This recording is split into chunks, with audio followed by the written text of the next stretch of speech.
평생을 성실하게 살아온 한 남자가 있었습니다. 대학을 졸업한 뒤 한 직장에서만 34년을 근무했죠. 아내와 두 아이를 먹여 살리며 가족만큼은 굶기지 않겠다는 다짐으로 하루하루를 버텨왔습니다. 정년 퇴직하던 날 그의 통장에는 퇴직금과 모아둔 돈을 합쳐 약 3억 원이 있었습니다. 남자는 생각했죠. 이 정도면 조용히 늙어갈 수 있겠다고요. 하지만 10년 후 그의 통장은 거의 비어 있었습니다. 돈이 사라진 게 아니라 제 인생의 계산이 틀렸던 겁니다. 남자는 그렇게 말합니다. 노후 자금 3억 원은 어떻게 사라졌을까요? 그리고 남자는 그 과정에서 무엇을 깨달았을까요? 지금부터 한 노인의 고백을 들어보시겠습니다. 이 이야기는 특별하지 않습니다. 오히려 너무나 평범한 우리 모두의 이야기일지도 모릅니다. 이 이야기가 여러분에게 작은 경고가 되길 바랍니다. 노후는 남의 일이 아닙니다. 지금 이 순간에도 수많은 어르신들이 같은 고민을 하고 계십니다. 이 채널은 시니어 세대의 진짜 이야기를 전합니다. 화려하지 않지만 진실한 우리 부모님 세대가 겪고 있는 현실을 담아냅니다. 구독과 좋아요는 더 많은 분들께 이 이야기를 전하는 힘이 됩니다. 그럼 지금부터 남자의 이야기를 시작하겠습니다. 그날 34년을 함께했던 회사의 정년퇴직식이 끝났습니다. 60대 중반의 남자는 꽃다발을 품에 안고 지하철에 앉아 있었죠. 창밖으로 스쳐 지나가는 익숙한 풍경들을 바라보며 그는 이상하리만치 가벼운 마음을 느꼈습니다. 30년이 넘도록 매일같이 반복되던 출근길이 이제는 끝났다는 해방감이었습니다. 집으로 돌아온 그는 아내와 마주 앉아 통장을 펼쳐 놓았습니다. 퇴직금 2억 4천만 원, 그동안 모아둔 적금과 보험해지금까지 합치니 3억 원이 조금 넘었죠. 평생을 성실하게 일해온 대가치고는 크지 않았지만 그렇다고 작은 금액도 아니었습니다. 당장 부자는 아니어도 아껴 쓰면 둘이서 20년은 살 수 있겠어요. 남자는 아내에게 그렇게 말했습니다. 가족만큼은 굶기지 않겠다는 다짐으로 하루하루를 버텨온 세월이었죠. 두 아이를 키우고 대학까지 보내고 이제는 부부 둘만 남았습니다. 조용히 늙어갈 수 있을 거라 믿었습니다. 그때까지만 해도 그는 몰랐습니다. 노후가 단순한 계산의 문제가 아니라는 것을요. 숫자만 맞으면 인생도 맞아떨어질 거라 착각했던 겁니다. 통장에 찍힌 3억이라는 숫자가 마치 든든한 방패처럼 느껴졌죠. 하지만 그 방패는 생각보다 훨씬 얇았습니다. 퇴직 후 처음 맞이한 아침, 남자는 6시에 눈을 떴습니다. 몸은 습관처럼 움직였지만 갈 곳은 없었죠. 34년간 반복해온 출근길이 사라진 자리에는 텅 빈 시간만 남아 있었습니다. 그 공백이 불편했지만 동시에 자유롭기도 했습니다. 주변 사람들은 말했습니다. 아직 젊다고 뭐라도 해야 한다고요? 그의 몸은 여전히 멀쩡했고 마음도 아직 패기가 남아 있었습니다. 그래서 그는 생각했죠. 단순히 돈을 지키는 것만으로는 부족하다고, 조금이라도 굴려야 한다고 말이에요. 그렇게 첫 번째 작은 구멍이 뚫리기 시작했습니다. 아직은 눈에 보이지 않는 소리 없는 구멍이었습니다. 하지만 그 구멍은 시간이 지날수록 점점 더 커질 예정이었죠. 남자는 그저 편안한 노후를 꿈꿨을 뿐인데 그 꿈은 이미 조금씩 흔들리기 시작하고 있었습니다. 그때 그는 몰랐습니다. 이 통장을 다시는 같은 눈으로 보지 못하게 될 줄은요. 퇴직 후 3개월이 지났습니다. 남자는 매일 아침 6시에 눈을 떴지만 할 일은 없었죠. 아내는 집안일을 하고 그는 거실 소파에 앉아 텔레비전을 켰습니다. 하지만 낮 시간의 방송은 재미가 없었습니다. 무료함이 그를 짓눌렀죠. 지인의 소개로 작은 투자 모임에 나가게 되었습니다. 퇴직자들이 모여 정보를 공유하는 자리였죠. 그곳에서 만난 사람들은 모두 그와 비슷한 처지였습니다.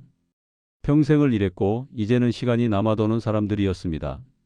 노후에도 수입이 있어야 마음이 편하다는 말이 그에게 큰 위로처럼 들렸습니다. 한 달에 100만 원, 200만 원씩 들어올 수 있다는 이야기는 달콤했죠. 그는 고개를 끄덕였습니다. 그래, 가만히 앉아서 돈이 줄어드는 걸 지켜보기만 할 수는 없다고 생각했습니다. 모임에 나가는 횟수가 늘어났습니다. 처음엔 일주일에 한 번이었지만 곧 이틀에 한 번, 매일로 바뀌었죠. 그곳에서 나누는 정보들은 모두 수익에 관한 것이었습니다. 누구는 이번 달에 얼마를 벌었고 어떤 상품이 좋다더라는 이야기들이었습니다. 남자는 점점 더 확신하게 되었습니다. 자신이 가진 3억 원은 지켜야 할 돈이 아니라 굴려야 할 돈이라고요. 그냥 통장에 넣어두면 물가 상승률을 따라잡을 수 없다는 말이 설득력 있게 들렸습니다. 실제로 그렇게 느껴졌으니까요. 아내는 물었습니다. 요즘 어디 다니느냐고요? 남자는 대답했습니다. 친구들 만나서 차나 마신다고요? 거짓말은 아니었습니다. 실제로 차도 마셨으니까요. 다만 그곳에서 나누는 이야기의 본질을 말하지 않았을 뿐입니다. 그는 아직 젊다고 믿었습니다. 60대 중반이면 요즘은 젊은 나이라고 주변 사람들도 그렇게 말했으니까요. 몸도 건강했고 판단력도 흐려지지 않았다고 생각했습니다.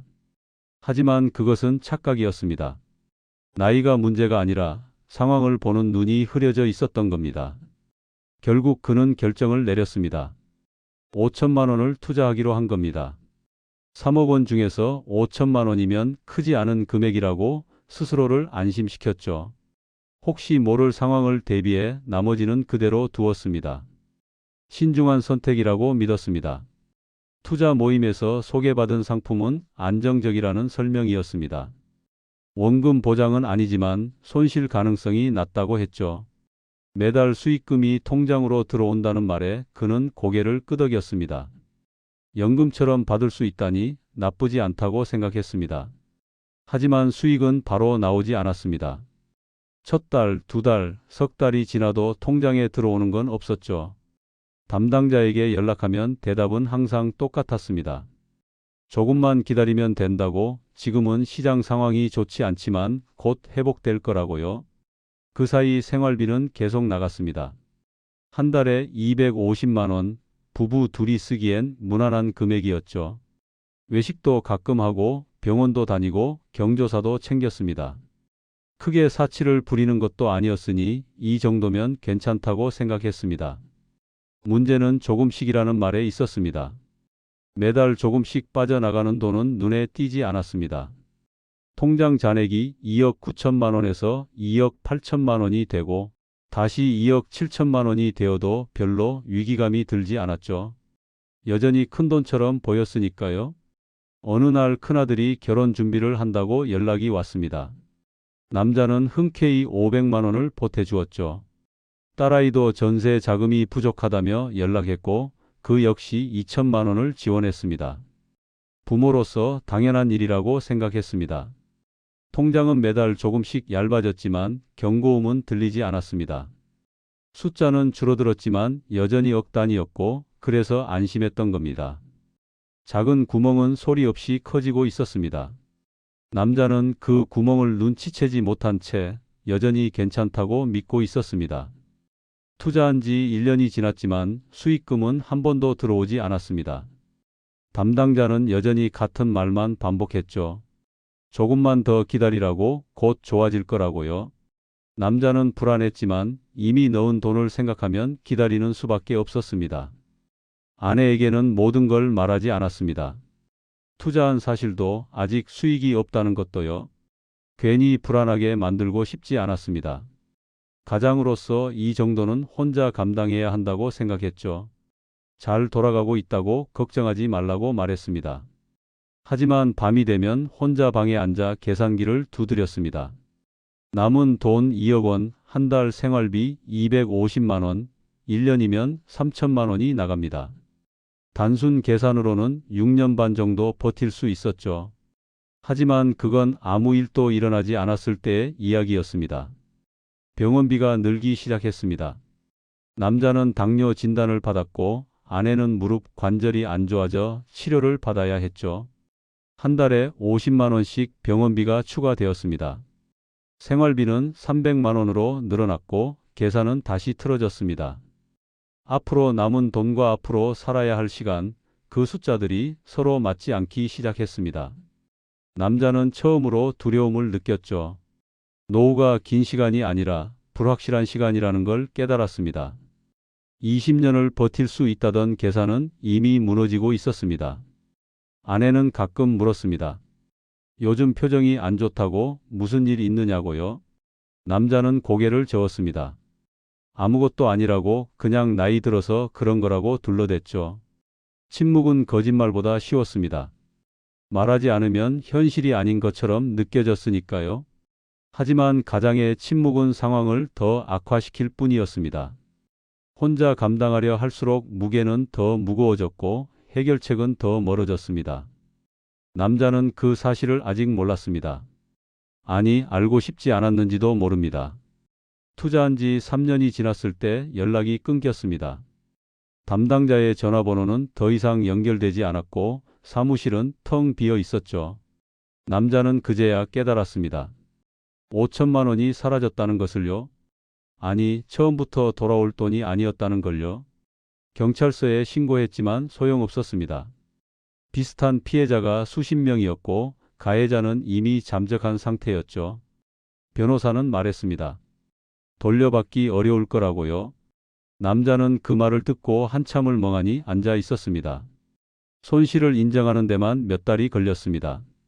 매일 아침 눈을 뜨면 혹시 꿈이 아닐까 생각했죠. 하지만 통장 잔액은 변하지 않았습니다. 3억이었던 돈은 이제 1억 5천만 원밖에 남지 않았습니다. 절반이 사라진 겁니다. 그 사이에도 생활비는 계속 나갔습니다. 한 달에 300만 원, 1년이면 3,600만 원이 나갔죠.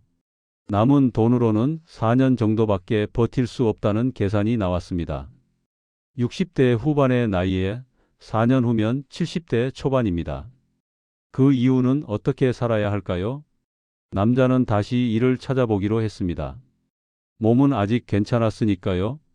하지만 불러주는 곳은 없었습니다. 나이가 많다는 이유로, 경력이 맞지 않는다는 이유로 번번이 거절당했죠. 60대 후반의 남자를 원하는 곳은 어디에도 없었습니다. 그때 처음으로 남자는 자신이 작아지는 걸 느꼈습니다. 돈이 줄어서가 아니라 의지할 곳이 없다는 사실 때문이었죠. 평생을 가장으로 살아왔던 남자는 이제 아무것도 할 수 없는 무력한 노인이 되어 있었습니다. 자신감은 돈과 함께 무너졌고 남은 건 두려움뿐이었습니다. 그날 밤 그는 통장을 다시 펼쳐보지 못했습니다. 숫자를 보는 게 두려웠기 때문입니다. 어느 날 저녁 아내가 식탁에 앉아 조용히 말했습니다. 이제는 조금 줄여서 살자고요. 그 말에 남자는 고개를 들었습니다. 아내의 표정은 평온했지만 눈빛은 단호했죠. 당신이 뭔가 숨기고 있다는 거 나도 안다고 했습니다. 남자는 한참을 말없이 앉아 있었습니다. 그리고 마침내 입을 열었죠. 처음으로 모든 상황을 털어놓았습니다. 투자했던 돈이 사라진 것, 남은 돈이 얼마 없다는 것, 앞으로 얼마나 불안한지를요. 말하는 동안 목소리가 떨렸습니다. 아내는 한참을 듣고 나서 한숨을 쉬었습니다. 화를 낼 거라 예상했는데 그러지 않았죠. 대신 이렇게 말했습니다. 돈보다 당신이 먼저 무너지면 안 된다고요. 우리가 함께 있는 한 방법은 있다고 했습니다. 그 말에 남자는 그동안 쌓아둔 자존심이 무너지는 걸 느꼈습니다. 눈물이 났죠. 평생을 가장으로 살면서 한 번도 아내 앞에서 약한 모습을 보이지 않으려 했는데 이제는 그럴 여유조차 없었습니다. 미안하다는 말밖에 할 수 없었습니다. 아내는 남자의 손을 잡았습니다. 그리고 함께 계산을 시작했죠.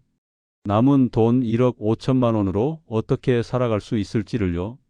생활비를 줄이고 집도 작은 곳으로 옮기고 불필요한 지출을 모두 정리하기로 했습니다. 남자는 그제야 깨달았습니다. 혼자 감당하려 했던 게 가장 큰 실수였다는 것을요. 침묵은 문제를 해결하지 못했습니다. 오히려 상황을 더 악화시켰을 뿐이었죠. 가장 늦은 후회였지만 그래도 늦지 않았다고 아내는 말했습니다. 이제부터라도 함께 가면 된다고, 둘이 함께라면 버틸 수 있다고요. 남자는 고개를 끄덕였습니다. 그날 밤 오랜만에 편안하게 잠들 수 있었습니다. 문제가 해결된 건 아니었지만 적어도 혼자가 아니라는 사실만으로도 위로가 되었습니다. 이사는 한 달 만에 끝났습니다. 50평대 아파트를 정리하고 20평대 빌라로 옮겼죠. 전세 보증금 차액으로 5천만 원이 생겼습니다. 이제 남은 돈은 2억 원이 되었습니다. 많지는 않지만 계획만 잘 세우면 버틸 수 있는 금액이었습니다. 생활비를 절반 가까이 줄였습니다. 한 달에 300만 원 쓰던 걸 150만 원으로 줄였죠. 외식은 거의 끊었고 커피도 집에서 타 마셨습니다. 옷도 새로 사지 않고 경조사도 꼭 필요한 것만 챙겼습니다. 불편했지만 마음은 오히려 가벼워졌습니다. 남자는 깨달았습니다. 돈을 지키는 게 돈을 버는 것보다 어렵다는 것을요. 벌 때는 목표가 분명했지만 지킬 때는 끝이 보이지 않았습니다. 언제까지 얼마나 줄여야 하는지 정답이 없었죠. 하지만 그래도 해야 했습니다. 아내와 함께 가계부를 쓰기 시작했습니다. 매일 저녁 오늘 쓴 돈을 기록했죠. 작은 습관이었지만 놀라운 변화가 생겼습니다. 불필요한 지출이 눈에 보이기 시작했고 조금씩 줄여나갈 수 있었습니다. 한 달에 150만 원도 충분히 가능했습니다. 남은 돈 2억 원으로 무리하지 않는 범위에서 살 수 있는 구조를 만들었습니다. 한 달 150만 원이면 1년에 1,800만 원, 10년이면 1억 8천만 원입니다. 70대 후반까지는 버틸 수 있다는 계산이 나왔죠. 완벽하진 않지만 지속 가능한 삶이었습니다. 남자는 더 이상 투자에 대해 생각하지 않았습니다. 돈을 굴리려다 잃었던 경험이 뼈저리게 남아 있었죠. 이제는 그저 지키는 것만으로도 충분했습니다. 욕심을 버리니 오히려 안정이 찾아왔습니다. 다시 계산한 인생은 화려하지 않았습니다. 하지만 현실적이었고 실행 가능했죠. 남자는 처음으로 노후에 대한 막연한 두려움에서 벗어날 수 있었습니다. 숫자가 맞아떨어지니 마음도 편안해졌습니다. 지금 남자는 73살입니다. 통장에 큰 돈은 없습니다. 7천만 원 정도가 남아있을 뿐이죠. 하지만 아침에 눈을 뜨면 오늘 하루를 감당할 수 있다는 확신이 있습니다. 그것만으로도 충분합니다. 남자는 이제 압니다. 노후 자금은 숫자가 아니라 마음의 문제라는 것을요. 3억이 있어도 불안할 수 있고 7천만 원밖에 없어도 평온할 수 있습니다. 중요한 건 얼마나 가지고 있느냐가 아니라 어떻게 살아가느냐였습니다. 젊을 때는 몰랐습니다. 노후는 준비보다 태도의 싸움이라는 것을요. 아무리 많은 돈을 모아도 마음이 흔들리면 금방 무너집니다. 반대로 적은 돈이라도 마음을 다잡으면 버틸 수 있습니다. 남자는 그것을 뼈저리게 배웠습니다. 매일 아침 일어나면 아내와 함께 공원을 산책합니다. 돈이 들지 않는 즐거움이죠. 점심은 집에서 간단하게 먹고 오후에는 책을 읽거나 텔레비전을 봅니다. 저녁에는 가계부를 정리하고 일찍 잠자리에 듭니다. 평범한 하루입니다. 가끔 아이들이 찾아옵니다. 생활은 괜찮으시냐고, 필요한 건 없으시냐고 물어보죠. 남자는 대답합니다. 괜찮다고, 이 정도면 충분하다고요. 아이들도 이제는 각자 살 길이 바쁩니다. 부모에게 기대지 않고 살아가는 모습이 대견합니다. 남자는 후회하지 않습니다. 잃어버린 돈에 대해서도 지나간 시간에 대해서도요. 모든 것이 배움이었다고 생각합니다. 실패가 없었다면 지금의 평온도 없었을 테니까요. 고통은 지나갔고 지혜만 남았습니다. 노후는 숫자로 완성되지 않습니다. 얼마를 모았느냐가 아니라 무너지지 않고 버텼느냐가 중요합니다. 남자는 그것을 삶으로 증명하고 있습니다. 오늘도 그는 작은 빌라에서 아내와 함께 평범하지만 평온한 하루를 살아갑니다. 그것으로 충분합니다. 남자의 이야기는 특별하지 않습니다. 오히려 너무나 평범합니다. 노후 자금의 실패는 대부분 큰 실수가 아니라 작은 판단의 반복에서 시작됩니다. 아직 괜찮다는 생각, 조금 더 벌 수 있다는 기대, 말하지 않아도 된다는 침묵. 이 모든 것이 노후를 흔들 수 있습니다. 남자는 3억 원을 잃었지만 더 중요한 것을 얻었습니다. 노후는 돈이 많아서가 아니라 무너지지 않아서 지켜진다는 진실을요. 숫자는 안정을 약속하지 못합니다. 마음이 흔들리면 100억이 있어도 불안하고 마음이 평온하면 1000만 원으로도 살아갈 수 있습니다. 중요한 건 얼마나 가졌느냐가 아니라 어떻게 지켜내느냐입니다. 오늘 이 이야기가 여러분에게 묻습니다. 지금의 선택이 미래의 나를 지켜주고 있는지요? 노후는 준비의 문제이기도 하지만 결국은 태도의 싸움입니다. 남자는 지금도 작은 빌라에서 아내와 함께 살아갑니다. 큰 부자는 아니지만 오늘을 감당할 수 있는 힘이 있습니다. 그것으로 충분합니다. 여러분의 노후는 안녕하십니까? 이 이야기를 끝까지 들어주셔서 감사합니다. 노후 준비는 단순히 돈을 모으는 것만이 아닙니다. 어떻게 지키고 어떻게 살아갈 것인가에 대한 지혜가 필요합니다.